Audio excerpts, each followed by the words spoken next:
Welcome to Colorado State University's podcast, The Audit, where host Stacy Nick talks with CSU faculty about topics ranging from their latest research to current events.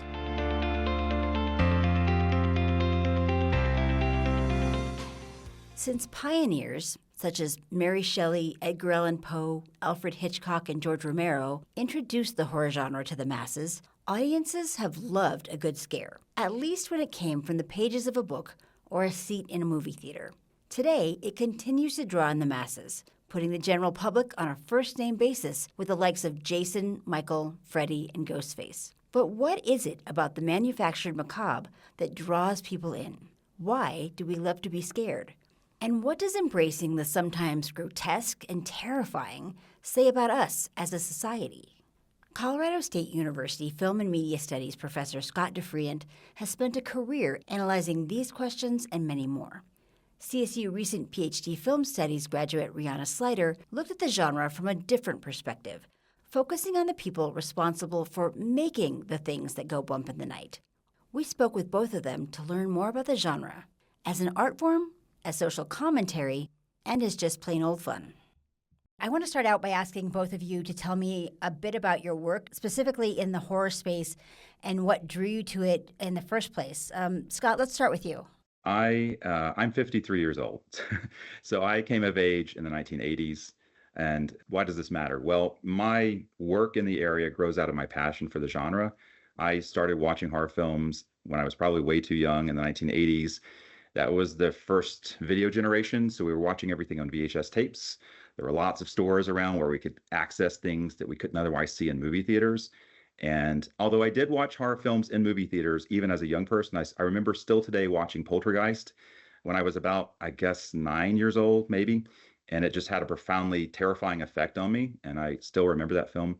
My best friends and I and my neighbors, we would every Saturday night, we'd get together and watch Fright Night or Popcorn or all of the Jason films, the Friday the 13th films on VHS. And it just grows out of a profound love for what the genre does. You know, it's a very unsettling genre. It's a very paradoxical, contradictory genre.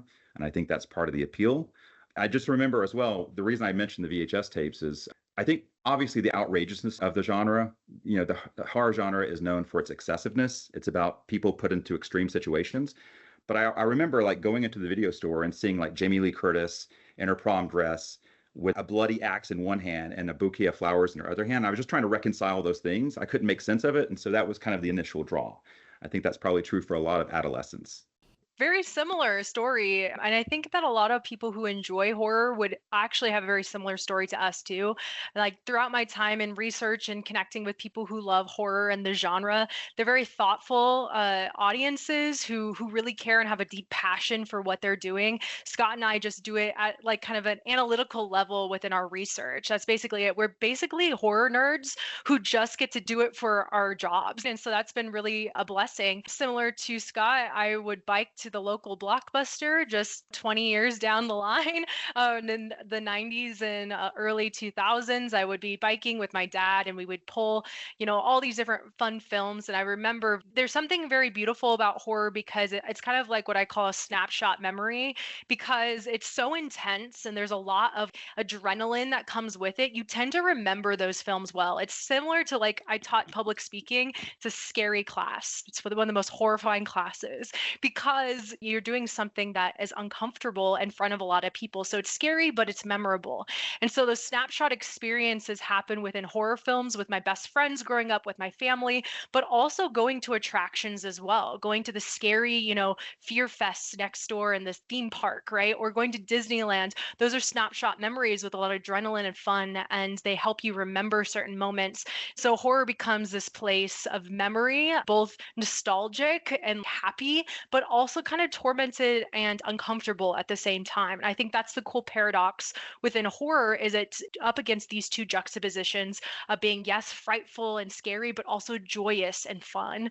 And so I think that paradox is kind of what Scott was alluding to, particularly when we think about the images on screen as well. We see this wonderful Jamie Lee Curtis in a beautiful prom dress, but with a bloody axe, right? There's something about that juxtaposition that's always prevalent and always there in horror horror that helps us unravel the categories that we hold on to in our society so stringently. They push both of those images to the surface in a way that makes us reconcile as audiences or not reconcile with it. And it helps us understand ourselves and each other a little bit more. And there's a lot of analysis about the why when we talk about people engaging with horror. But your research looked at the how and how are people engaging with this genre. And it's definitely gone beyond the 2D screen. One of the cool things about my work is I traced it back historically too. How do these frightful spectacles, how have we engaged with them in the past? And really, there's not a whole lot of difference in terms of our interest in the macabre and the darkness of our society, whether it's around a campfire sharing horror-filled ghost stories to attending a film that produces these spectral images in front of us. There is this desire for all things macabre and dark. And so I think those practices are very much the same. The difference is technology makes them a little bit more immediate and a little bit more intense. So Scott has written about how horror particularly is a very sensorial genre, maybe more so than many others, if not the most sensorial focused genre. And so we care about how it engages our senses. When you go into a haunted attraction, you can smell the decayed flesh. You can smell the kind of working oil behind the scenes. Like all of that is very visceral and it brings us right back into our bodies, right? Leaving the cognitive logic sometimes and just feeling it and making sense of it through the physical means of our body. So I think that there's something very beautiful about it. And I'm very interested in the how and how it has increased over time. So now we have shifting floorboards. We have, spiders that come down from the ceiling. We have VR effects. We have all these things that just kind of take us deeper into the narrative, deeper into the story, where that separation between, oh, that's the image on screen, that's the thing that's way over there, becomes a little bit more immediate and a little bit closer. And that is what increases maybe anxiety, stress, fear. And so it's about how we utilize these technologies, and both remedial older technologies and new technologies all in play. Even with haunted attractions, they're using Pepper's Ghost, like a technique that was in the 1800s. That's an old style like gimmick or effect that they're utilizing in different ways now that are still really effective. So it's repurposing the past while also engaging in more futuristic technological components of the future to create a more effective, affective, and effective scare. You mentioned Pepper's Ghost. For people that don't know what that is, let's give them a little explainer. So Pepper's Ghost is this illusion. It's the most iconic that people really remember, utilized within Disneyland. The Haunted Mansion utilizes this ballroom of floating ghosts. And it just looks like, oh my gosh, they must be really there because they're almost like this beautiful transparent. Well, the Pepper's Ghost is a mirror, 45-degree mirror image that reflects the actual physical components of the ghosts somewhere else. So they just allow it to kind of be present. So it gives this ghostly effect. And it's something that was utilized really early on in historical plays. You were also alluding, Riana, to the sort of ways in which filmmakers themselves, people like William Castle, have brought in haunted attraction elements into a theatrical setting.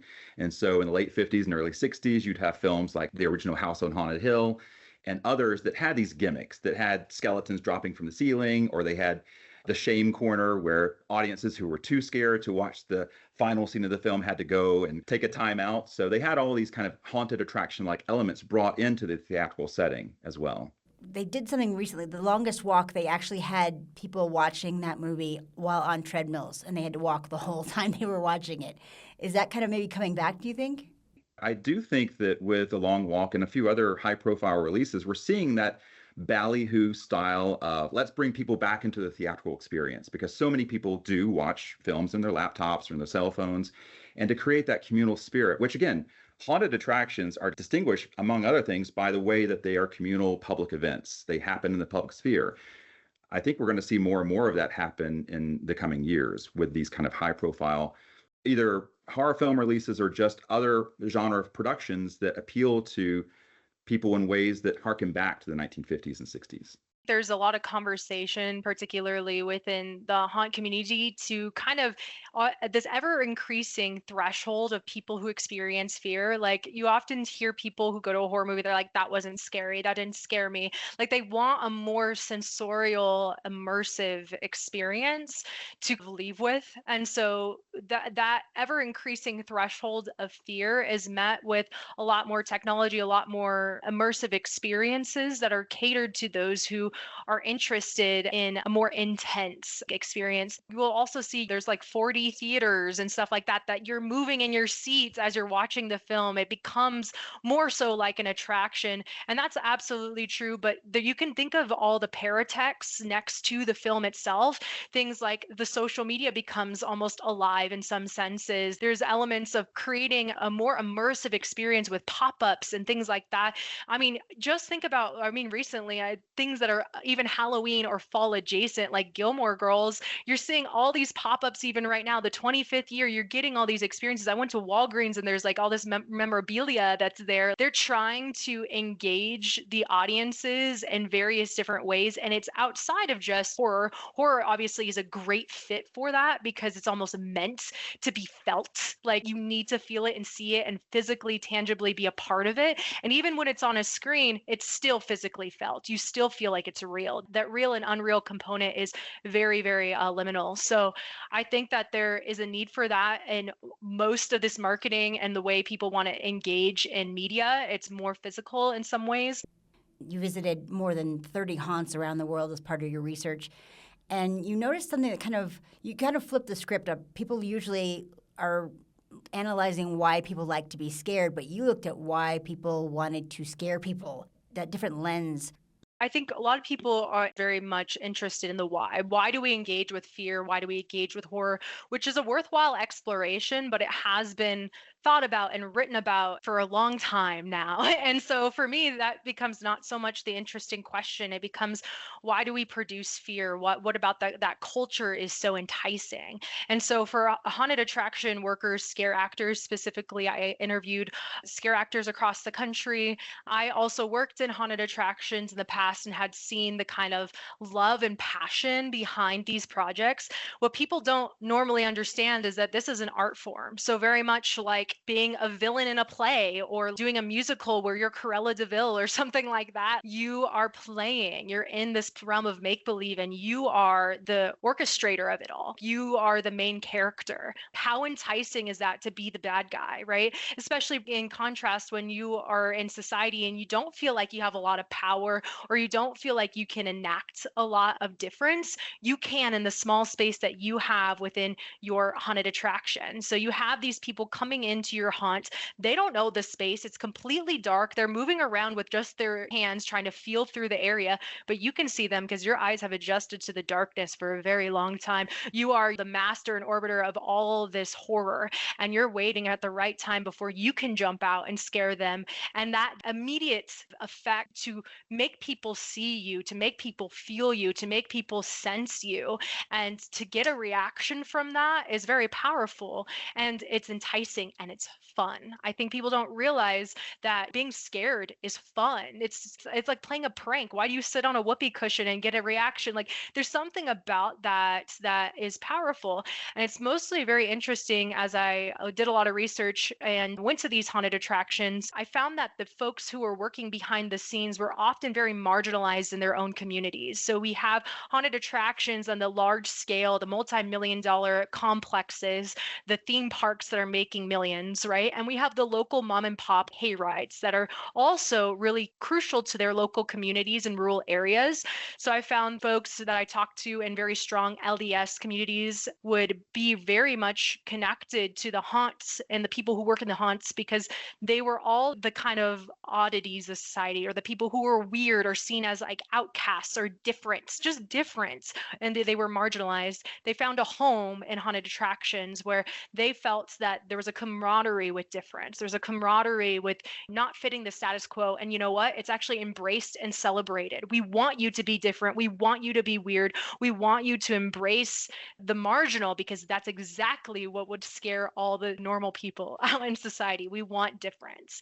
And so it became this space of community, this space of familiarity and power that was very different to what they felt day to day in society. A lot of these folks worked normal jobs. They volunteered at nursing homes. That was their day jobs, or they would volunteer and then they come home really at night in the haunts and become this other person, become this dark entity, almost to kind of exacerbate that part of themselves so that they can do beautiful things in other parts of their lives. So I always found that really interesting, and a story that isn't normally told about these spaces. So much of what has been written about horror does revolve around this question of why, but the productive aspects of this paradoxical genre, it is a negative genre in a lot of ways. It deals with unsavory topics. It broaches subjects that we don't often think about or talk about, much less in polite company. But it gives opportunities for people who are outliers, who feel like they are outside the system. It gives them a chance to tell their story. And that's been discussed in that way for a long, long time. In your book, Body Genre, Scott, you look at the visceral elements of horror movies and how horror has a deeper meaning and purpose than maybe most people realize. One of the first academic books devoted to horror that I read as a film student was Carol Clover's Men, Women, and Chainsaws. Love that title. And that was back when it was originally published in 1992. Clover's work, in addition to that of Linda Williams, who is another major scholar in the area, they broached the idea that horror went really beyond all other genres in its foregrounding of the body as a potentially violated or diseased or mutated or just transformed site of meaning. And of course, it's made meaningful in part because of our own corporeal relationship to those bodies. That is, we have this kind of interface, this corporeal interface, our bodies to their bodies. And so I'm sure many listeners can recall moments when they were exposed to something on screen that caused them to react in a very visceral way, maybe by screaming or just by shutting their eyes or turning away from the screen, or possibly even worse. You know, there are many famous instances of films like The Exorcist and Julia Ducournau's Raw and the Dutch production The Human Centipede that are truly stomach-churning films that have elicited very visceral reactions. And so startle effects, they trigger involuntary responses. So people flinch, they jump, they let out a yelp. But my interest in horror goes a little bit beyond sight and sound to consider the so-called base senses. So I'm primarily these days interested in our sense-making abilities with regard to taste and touch and smell. And I've got a follow-up book coming out next year on this topic that explores what is the mouthfeel of horror. And I know that sounds weird, but there's a kind of graininess or a pulpiness or a slickness to horror films, how they figuratively sit on our tongue, and they sometimes leave a bad aftertaste. So I'm kind of exploring those areas. When you mentioned The Exorcist, I have a vivid memory of being able to, like, there was an awful smell the first time I watched it, and I felt like I could smell it.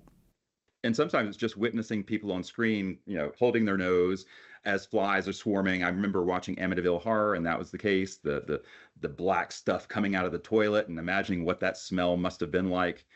And of course, the actual sets of horror films are notorious because they have practical effects and prosthetics. They are smelly places, and we sort of have to imagine what it's like from the production side as well. I didn't even think about that. Yeah, I'm sure that there's some of that's probably not acting. The horror genre in general is a very popular one, but it's also one that doesn't get a lot of respect. Very few horror movies have received Oscars. Acting in a haunted attraction probably doesn't carry a lot of weight as a professional role. Why do we feel the need to delegitimize horror? So the fact that horror films historically have not been accorded a great deal of respect from within the Academy with a lowercase a, and then the Academy with the uppercase A, by which I mean the Academy of Motion Picture Arts and Sciences, is a very good thing. I think that's a good reason to engage horror. Frankly, I'm glad that horror films don't pick up a lot of honors from that particular institutional body. And I'm glad that it took a long time before scholars, especially scholars in my area, began to take horror films seriously.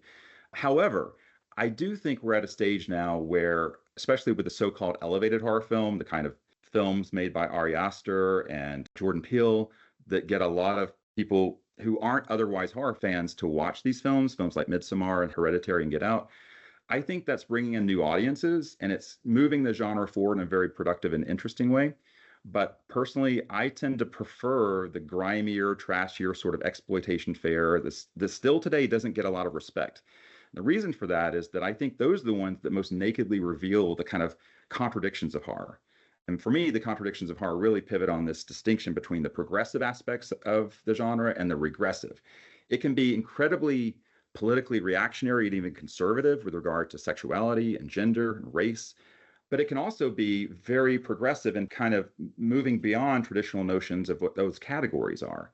And so I find that the ones that are still delegitimized and not recognized within the academy are the ones that are most productive. Maybe it's not the best example, but the one that immediately leaps to mind is the Texas Chainsaw Massacre, which for a long, long time was notorious. It was one of the video nasties in Britain. It had this aura around it, I think in part because of the title. It's got a chainsaw, right? Over time, it came to be perceived as a proto-slasher, as a very provocative and even somewhat progressive illustration of the so-called final girl's ability to survive by narrative's end. And how does she survive? How does the main character of that film survive? She survives by just overcoming her fear, which is profound, but also in a way, like so many other so-called final girls that came after, sort of getting a read on the killer. That is, getting a bead on the killer's motives and sort of tactics or process. And that itself is kind of a problem-solving endeavor that is kind of interesting, and it's really profound for us to think about today.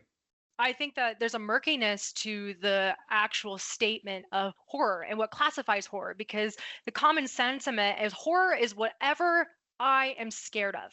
Well, that's very subjective. If you go into a movie and you leave and you're not scared, it's classified as a horror film, but you're not scared. So is it a horror film? I mean, Harry Potter is a horror film, but it's a children's horror film, right? Or it's classically on a lot of Halloween playlists, but people don't assume it to be horror. There's horror elements that seep into things that are action focused films. What is horror is incredibly murky and hard to pinpoint. And that's the power of it, is that it can be murky. It can sift into the everyday. Oftentimes, and Scott probably gets this a lot too, when we say we do horror, people assume the type of horror film that I analyze. So a lot of people come to me and be like, "Oh, do you love Ted Bundy? Do you love that true crime?" Like, I'm like, that is horror, right? I mean, technically, it's like real horror where I'm more looking into the fantasy monsters, and the fantastical realm definitely bleeds into reality in a lot of ways, but it's a step almost removed. And so I think for us, why horror is so delegitimized is because we don't have a good pinpoint of what it is, or even more so, people think they know what it is. And so they immediately have these assumptions made when I say, "Oh, I look at horror films." They're like, "Oh, you do the video nasties," or, "Oh, you look at Jordan Peele." They assume that they know what I do before even asking. And in that assumption becomes kind of a delegitimization process. I think people are very much run by fear. And instead of facing that fear and engaging in horror and the genre and all this content, they push it away. They're like, "Oh, that's a box I'm not going to open. That's horror. That's over there." And so they don't even ask or question or take a second to really think about it. And so that leads to ignorance, which leads to pushing away, which leads to delegitimization. It's been said that horror can be used as a tool to help us better understand ourselves.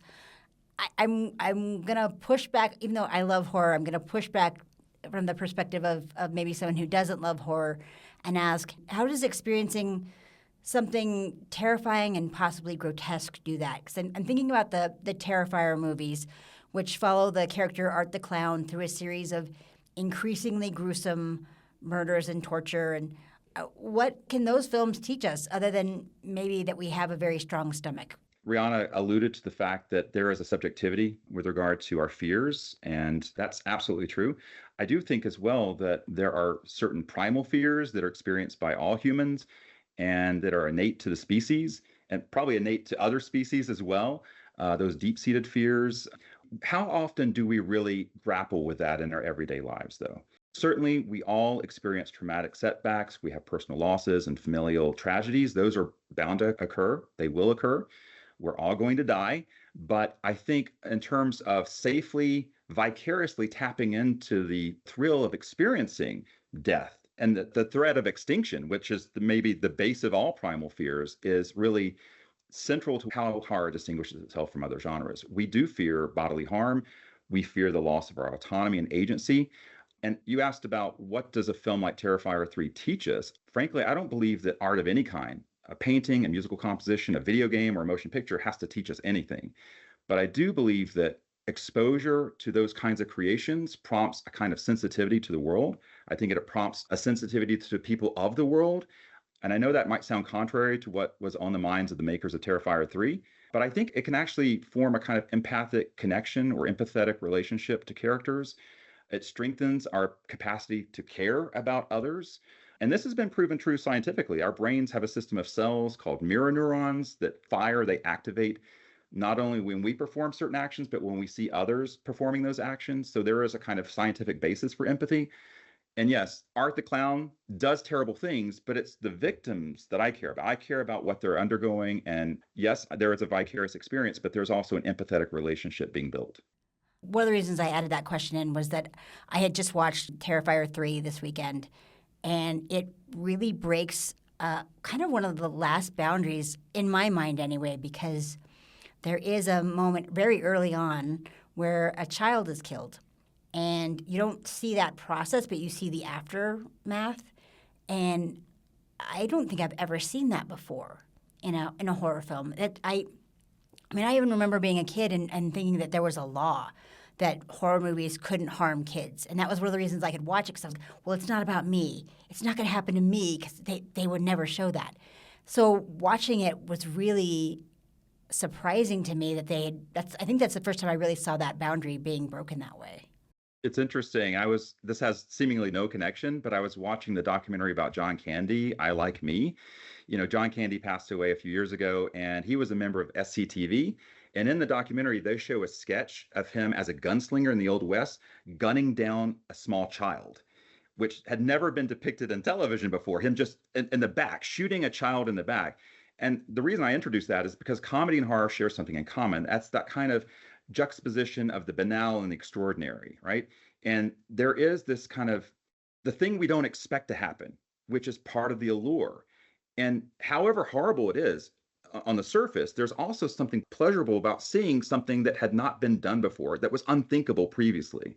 Yeah, there's something dark about that. And it's also important in knowing our boundaries and our borders. So, potentially seeing a child die on screen, why is that something that we don't see very often, although it happens in the news all the time, right? What about that boundary is something that is structured by our society? So, and what does it say about you when you're uncomfortable seeing that? What does that say about our society caring and preserving and protecting youth, right? In some type of way that our society values, what family values look like in our society. I think that's all really, really interesting. And looking at other places around the world and cinema around the world, and how does that look? I also think in terms of what can we learn from the things that are horrifying, macabre, and grotesque, I always find that horror is always an invitation. It gives you the option to either lean in and face what you're fearful of or go away. Both processes, you gain something. If you're disgusted by what Art the Clown is doing, if you feel like you can't watch, what does that say about your own values? What does that say about what you can understand about the world? Or what about it, if you take it a step further, can you gain something from that rejection or intrigue? Because horror does both. Horror can be very attractive and alluring at the same time of being repulsive. So thinking about the way of what you're interested in, what you're not interested in, and more importantly, why, is a great invitation to follow up on and to think about maybe for yourself or even for society.